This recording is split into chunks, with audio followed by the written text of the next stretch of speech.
শুধু happy birthday হইলে যে কেক কাটে এমনটা নয়।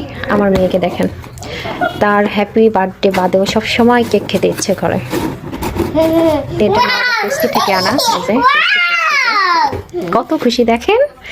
মানে এই যে কার্টুন দেখছেন, ও কার্টুনগুলো দেখে আর সেখানে নাস্তিয়া বেবিটা কেক কাটে, মানে চায়না একটা বেবির ভিডিও দেখে ও। তো এই যে আমার মুনতাহা নাস্তিয়া, ইনিও কেক কাটবে এখন, তাই না? ও কিন্তু চকলেট খেতে পছন্দ করে। মজা। এখানে কি লেখা আছে? হ্যাপি বার্থডে লেখা আছে। নাও কাটো।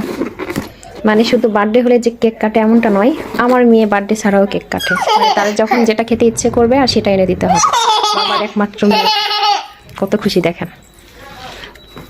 ও প্রতিদিন বলবে বাবা হ্যাপি টুটু কেক খাবো, কিংবা হ্যাপি টুটু কবে হবে। মানে হ্যাপি বার্থডে তো আর এখন না, এখন অনেক দেরি আছে। তো সেটা ওর মাথায় ঢুকে না, ওর কেক কাটতে হবে, যেহেতু নাস্তিয়া বেবি কাটে, চাইনার বেবি। এই যে এটা নাস্তিয়া, তো ও যা করে এই নাস্তিয়াকেও তাই করাইতে হয়।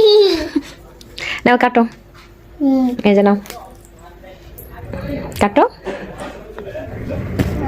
বলো হ্যাপি টুটু, বলো। আমি কেটে দিব?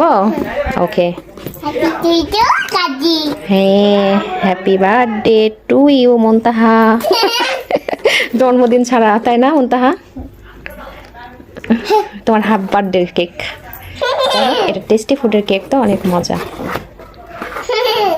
নাও দেখেন কত মজা করে খাবে আমার গরুটা। মজা।